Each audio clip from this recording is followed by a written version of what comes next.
Hi everyone, আমার চ্যানেলে তোমাদের সবাইকে স্বাগত জানাই। আশা করি সবাই খুব ভালো আছো, সুস্থ আছো। লক্ষ্মী পুজোর পর আমরা গেছিলাম কাশ্মীর ট্যুরে। কাশ্মীর জার্নির প্রথমটা শুরু হয়েছিল দিল্লি সফর দিয়ে। একদিনে দিল্লিতে কোন কোন সাইট সিইং ঘুরলাম সেই নিয়ে রয়েছে আমার এই ভ্লগটি। আশা করি তোমাদের সবার খুব ভালো লাগবে, তাই চ্যানেলটাকে প্লিজ সাবস্ক্রাইব করে দিও। আমার এই ভ্লগটা পুরোটা কমপ্লিট করলে তোমরা বুঝতে পারবে দিল্লিতে একদিনে কোন কোন সাইট সিইংগুলো তোমরা ইজিলি কভার করতে পারবে। দুর্গাপুর থেকে রাজধানী ধরে আমরা পৌঁছে গেলাম দিল্লি। সকালে ব্রেকফাস্ট সেরে দিল্লিতে নামলাম 10:30টায়। আমরা দিল্লিতে নেমেছি, নেমে পাহাড়গঞ্জে হোটেলে যাচ্ছি আর রিক্সা করে যাচ্ছি। আমি খুব এক্সাইটেড রিক্সাতে। গলার অবস্থা খুব খারাপ। সামনেই হোটেল আমাদের, একদম হালওয়াই গালিতে দেখাচ্ছে।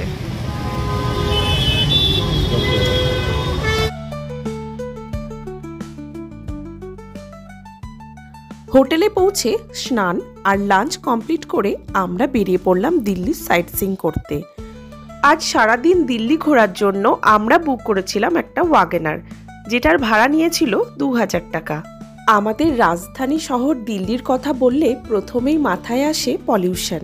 এই হিউজ পলিউশন যুক্ত শহরটির পুরো ট্রান্সপোর্ট সিস্টেমটাই চলে সিএনজি বা কম্প্রেসড ন্যাচারাল গ্যাসের ওপর। এরই সঙ্গে বলে রাখি, গোটা বিশ্বের সেকেন্ড মোস্ট পপুলেটেড সিটি হলো আমাদের রাজধানী মানে দিল্লি। দেখতে দেখতেই আমরা পৌঁছে গেলাম যন্তর মন্তরে, যেটা জয়পুরের মহারাজা জয় সিং 2 দ্বারা নির্মিত।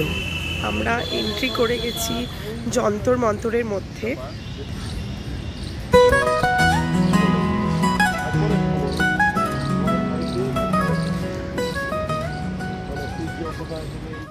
বিভিন্ন ধরনের অ্যাস্ট্রোনমিক্যাল মেজারমেন্ট এবং আমাদের সোলার সিস্টেমে চন্দ্র, সূর্য এবং অন্যান্য নক্ষত্রদের অবস্থান নির্ণয় করার জন্য এই সমস্ত আর্কিটেক্টগুলো বানানো হয়েছিল।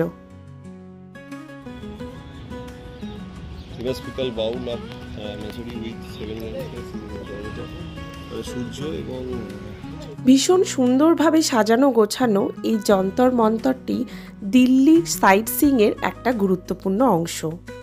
এই আর্কিটেক্টটির নাম রাময়ান্ত্রা। নক্ষত্রদের অল্টিটিউড মেজার করার জন্য এটি বানানো হয়েছিল।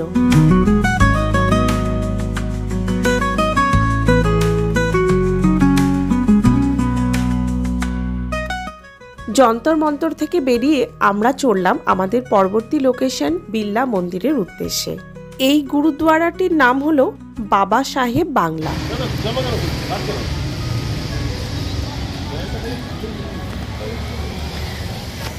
আমরা এখন এসেছি বিড়লা মন্দিরে। এই যে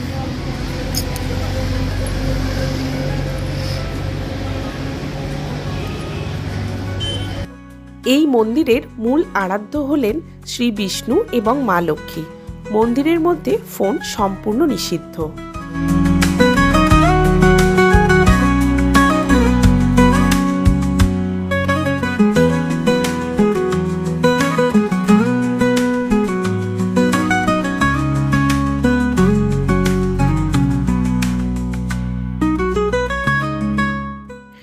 আমরা পৌঁছে গেলাম রাষ্ট্রপতি ভবনের সামনে। 4টি ফ্লোর বিশিষ্ট এবং 340টি রুম নিয়ে গঠিত এই সরকারি রাষ্ট্রপতি ভবন। प्राइम मिनिस्टर का ऑफिस कहाँ है? इसके अंदर है, इस बिल्डिंग के अंदर। अच्छा, वो कैसे जाता है? वो कैसे जाता है? प्राइम मिनिस्टर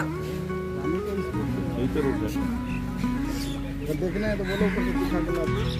ব্রিটিশ শাসনের সময়কালে এই রাষ্ট্রপতি ভবনের নাম ছিল ভাইসরয় ভবন। এটা হচ্ছে ওল্ড পার্লামেন্ট, ওটা হচ্ছে নিউ পার্লামেন্ট, আর এইটা হচ্ছে রাষ্ট্রপতি ভবন। এই যে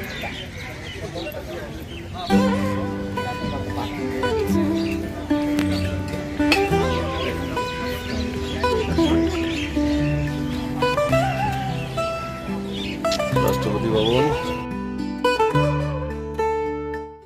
পরন্তু বিকেলে আমরা পৌঁছে গেলাম দিল্লির ইন্ডিয়া গেটে, যার অপর নাম হলো ন্যাশনাল ওয়ার মেমোরিয়াল।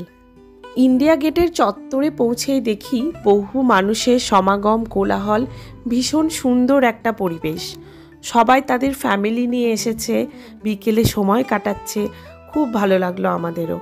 আমরাও এখানে বেশ কিছুক্ষণ ধরে সময় কাটালাম।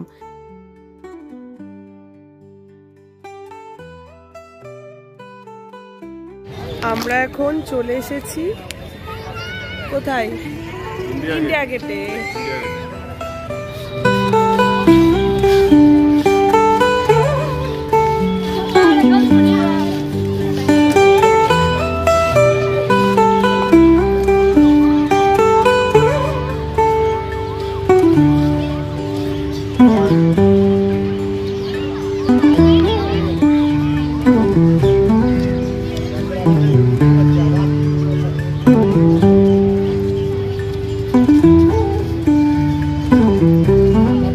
ইন্ডিয়া গেট দেখা শেষ করে গাড়িতে উঠে বসলাম আমাদের পরবর্তী গন্তব্য অক্ষরধাম মন্দিরের উদ্দেশ্যে।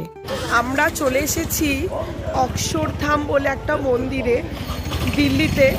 তো দিল্লি সবটা কমপ্লিট করে আমাদের এখন বাজছে প্রায় 6টা। তো 6টার সময় আমরা চলে এসেছি অক্ষরধাম মন্দিরে। তো চলো তোমাদেরকে দেখাচ্ছি।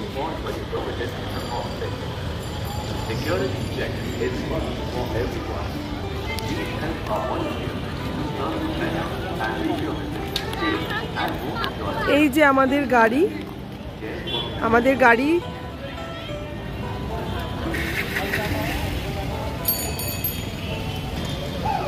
পার্কিং লটে আমাদের গাড়ি থাকবে আর আমরা মন্দিরে ঢুকবো।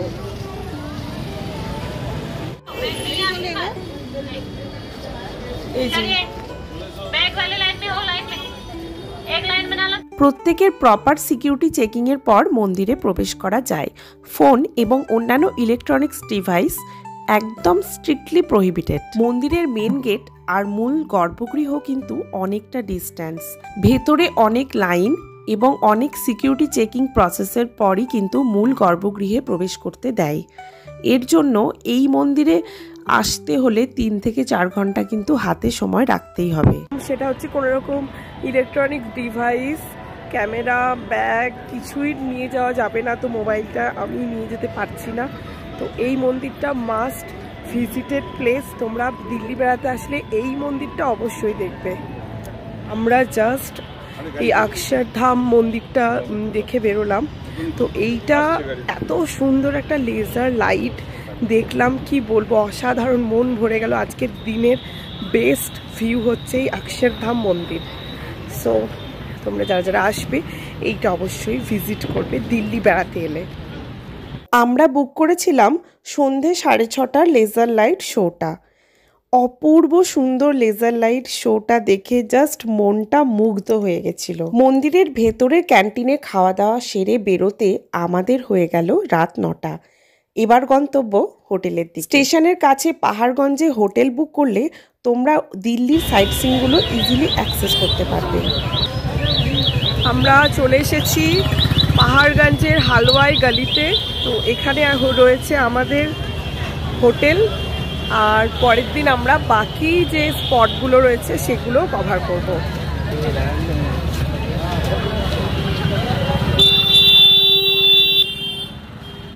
আজকে আমাদের দিল্লিতে সেকেন্ড ডে। সকাল সকাল পৌঁছে গেছি মুঘল সম্রাট হুমায়ুনের টম্বে। মিস্টার চৌধুরী গেছে টিকিটগুলো কালেক্ট করতে। টিকিট মূল্য ছিল 35 রুপিস ফর ইচ পারসন।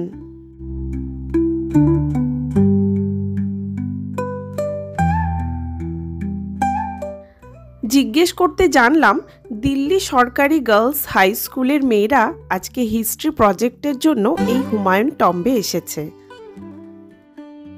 হুমায়ুনের সমাধির আগে রয়েছে ঈশা খানের সমাধি।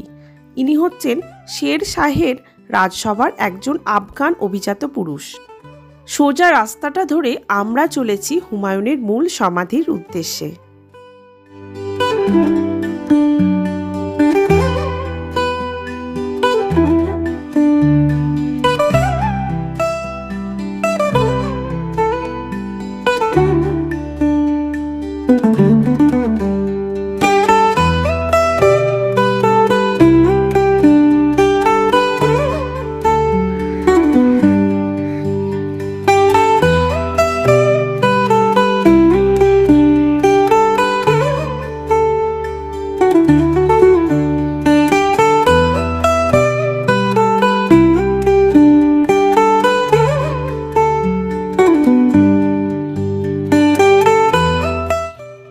সম্পূর্ণ বেলে পাথর দিয়ে তৈরি এই মুঘল আর্কিটেক্টটি সত্যি মনোমুগ্ধকর।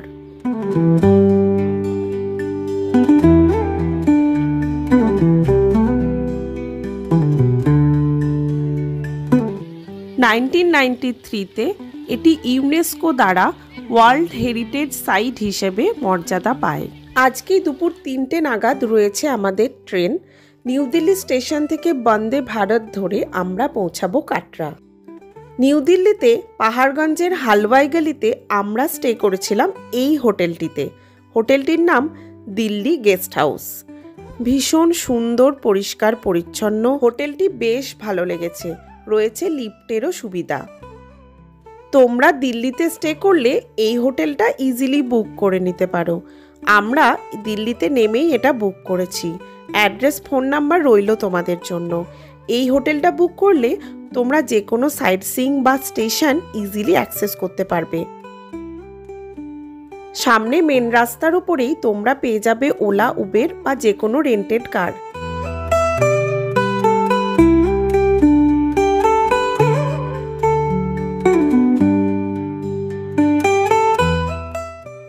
দুপুর 2:45 নাগাদ চলে এলো আমাদের ট্রেন বন্দে ভারত এক্সপ্রেস।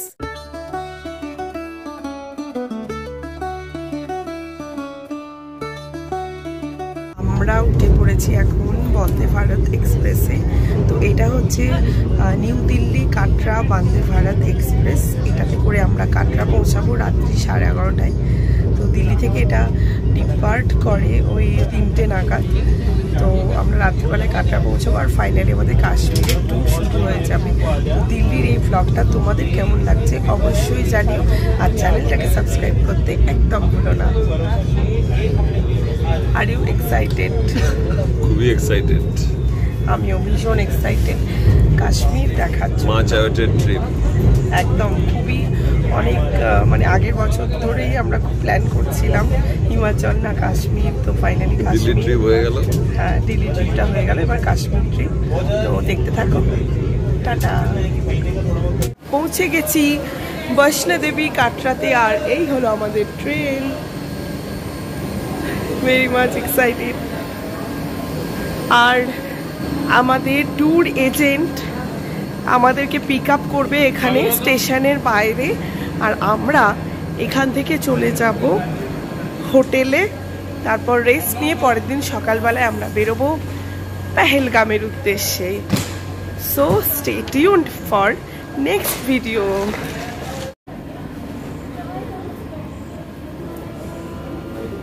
জয় মাতা দি।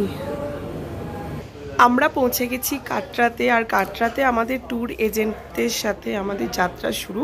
তো আমরা যে হোটেলটায় থাকবো সেটা দেখে নাও। একদম স্টেশনের কি বলবো, স্টেশনের একদম অপোজিটে এই যে হোটেল সাই সুন্দর। এই হোটেলটায় আমরা আজকে স্টে করব জাস্ট এক রাত্রির জন্য। চলো, সেই 3টে থেকে আমরা প্রায় রাত 12টা অবধি, 11:30 অবধি বন্দে ভারতের জার্নি। চলো। পরদিন সকাল 9টায় আমরা বেরোবো পেহেলগামের উদ্দেশ্যে। কাটরা থেকে পেহেলগামের ডিস্টেন্স হলো 214 কিলোমিটার। আগামীকালই আমরা মোস্ট অ্যাওয়েটেড আপেল বাগান ভিজিট করব। তাই নেক্সট ভিডিওগুলো দেখার জন্য চ্যানেলটাকে তাড়াতাড়ি সাবস্ক্রাইব করে নাও। দেখা হচ্ছে পরের ভিডিওতে। সবাই ভালো থেকো, সুস্থ থেকো। আর দিল্লি সফরের ভিডিও তোমাদের কেমন লাগলো কমেন্টে অবশ্যই জানিও।